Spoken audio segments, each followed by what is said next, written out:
neza nk'uko musanzwe mubizi amazina yanjye ni Sandrine Uwase nkaba ari njye uri bafashe mu kiganiro uyu munsi ikiganiro kandi mwese muzi kigezweho na Jokea uyu munsi turaza kuza gukorana hamwe n'umuhungu wacu mwiza reka twibwire anatwibwirire umutumirwa wacu uyu munsi. Turabashuhuje mwese ni Shadai nk'uko musanzwe mubizi. So uyu munsi twabazaniye umutumirwa twari kumwe mu kiganiro cy'ubushize. Uyu munsi rero nanone Ben ntagakira umushyitsi hano agiye kongera atuganire ku bintu bigendanye n'ubuzima bwo mu mutwe. Ariko kuri iyi nshuro tugiye kuvuga ubuzima bwo mu mutwe, ubuzima bw'imyororokere, noneho no kongera imbaraga urubyiruko rubana n'ubumuga. Karibu Ben. Dongeye kubasuhuza, nitwa Benjamin Shimwe ko tutabanye ubushize. Navuze yuko nizi ibijyanye n'ubuforomo ariko cyane cyane nibanda ku burwayi bwo mu mutwe cyangwa se ubuzima bwo mu mutwe kuko buryo uburwayi ni kimwe mu bigize ubuzima. N'abazima rero nabo tubarebaho.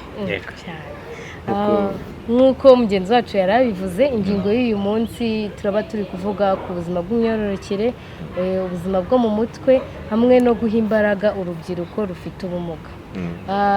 Tugiye ku kibazo cya mbere, ese Ben ni hehe ubuzima bw'imyororokere n'ubuzima bwo mu mutwe bihurira ku mwangavu cyangwa ingimbi ifite ubumuga, kandi ni iyihe mpamvu ibintu ari ingenzi kubimenya nkatwe twese ari Jokea family? Murakoze. Nk'uko mwari mubimbajije, ubuzima bwo mu mutwe n'ubuzima bw'imyororokere nabyita ni magirirane kandi biranakomatanye, ni biri linked. Muvuga ngo urugero, iyo umuntu atigishijwe neza ubuzima bw'imyororokere ashobora gukurana mental conditions cyangwa ibibazo byo mu mutwe birimo kuba icyo bita confusion, gucanganyikirwa, akaba atazi ikibanza n'igiheruka, ntazi igihugu cyateye ikindi. Cya kabiri bakagira wenda anxiety, bakagira n'ibindi. Urumva iyo umuntu atigishijwe neza ubuzima bw'imyororokere hari ibibazo byo mu mutwe ashobora kudevelopinga bitewe n'uko atifitiye n'icyo cyizere no kuruzinga iyo confidence ubwabyo bifite ukuntu bicreatingamo some mental conditions harimo nko kwiheza, kudashaka kuba mu bandi, twita social isolation n'ibindi. So urumva biragererana. Ikindi iyo umuntu afite atamenye neza ubuzima bwo mu mutwe cyangwa se ngo abe adafite ubuzima bwo mu mutwe buhagaze neza, atari mental stable, bishobora gutuma agira ubwoba bwo kubaza. Ya anxiety n'ubundi iraza ikifectinga muri awareness y'ubuzima bw'imyororokere. Mwumbaje ngo kandi kuki ari ngombwa ko uru rubyiruko noneho rufite ubumuga, iyi special part, kuki bagomba kumenya ubuzima bw'imyororokere kandi kuki dukwiye kwita no mu buzima bwabo bwo mu mutwe. Bwa mbere ni ukubera yuko abantu ntibatekereza, ntibiramenyekana cyane nubwo hari ababifite, abantu ntibarita cyane yuko nabo ari abantu nk'abandi. Bimeze nka kiganiro cy'ubushize ku bana b'abangavu babyarira mu rugo cyangwa se babyara bataruzuza igihe cy'ubukure.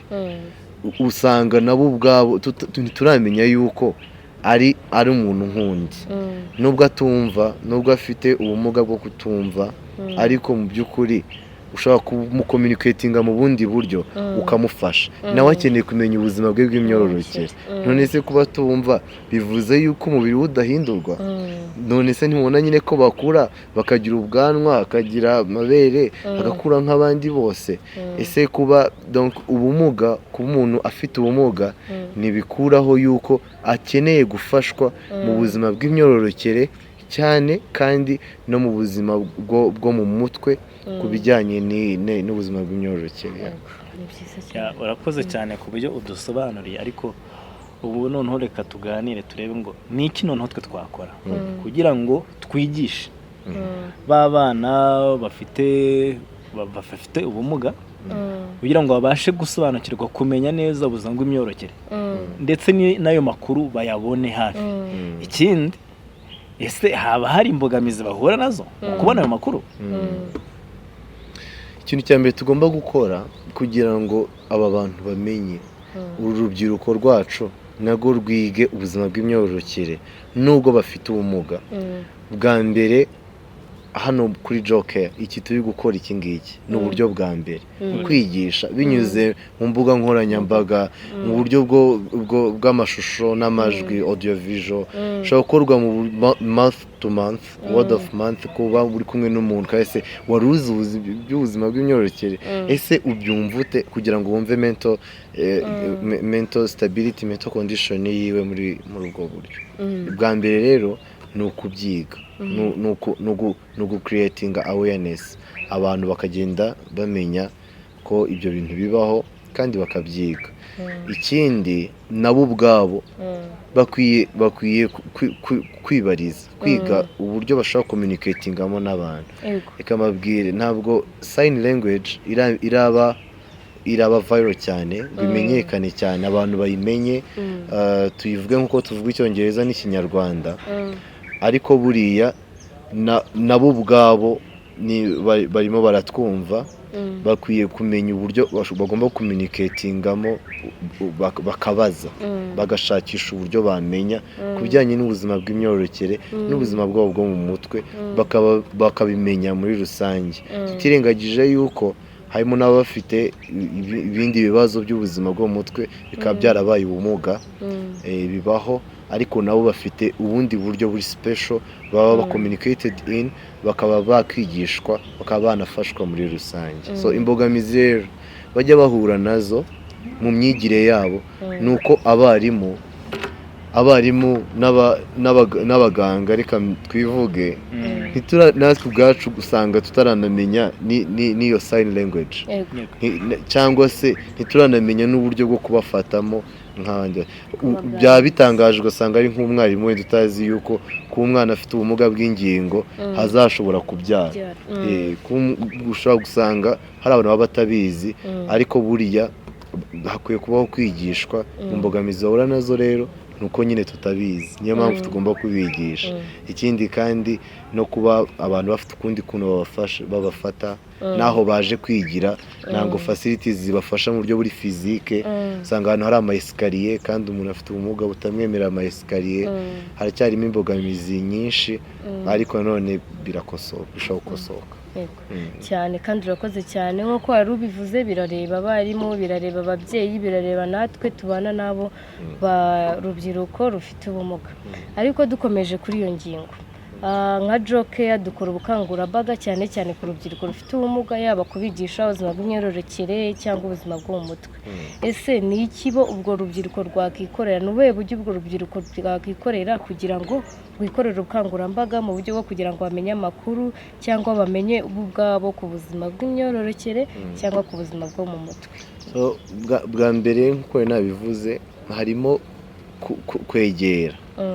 kwegera abantu, bakiga uburyo bworoshye bashobora communicatingamo ibibazo byabo, ibyo batumva, icyo bashaka gusobanukirwa bakibariza. Burya ngiye nkunda kubwira abantu ubuzima bwawe n'ubwawe, niwe muntu wa mbere ugomba kubwitaho. Ntabwo tugomba, no mu Rwanda twigishwa kwigira, umuntu agomba kwigira self reliance, akamenya yuko umuntu ashaka kutumva uko ikintu ari uburenganzira bwawe, ugomba kubibigisha, ukavuga ati iki kintu ndacyemerewe, nkwiriye kugirirwa gutya, ngirira utya uko ndabikeneye. Icyo cyahita kinanyinjiza ku ka kabiri kavuga ngo nabo ubwabo bakwiye kumenya uburenganzira bwabo, bakwiye kwiga uburenganzira bwabo, cyane cyane abo mu byaro ndetse na hano i Kigali. Ushobora gusanga akenshi abantu batamenya n'uburenganzira bwabo bigendanye n'ubumuga afite, akwiye kumenya uburenganzira bwe ndetse ibyo bintu akabicommunicating.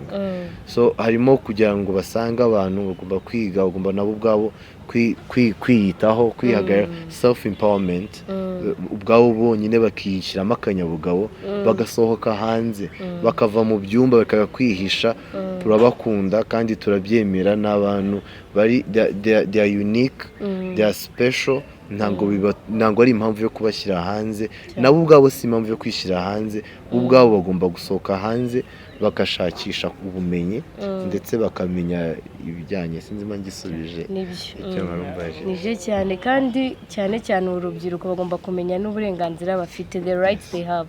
Bafite uburenganzira bwo kwibariza no kumenya ayo makuru, rero nimukore cyane kugira ngo murwanire ubwo burenganzira.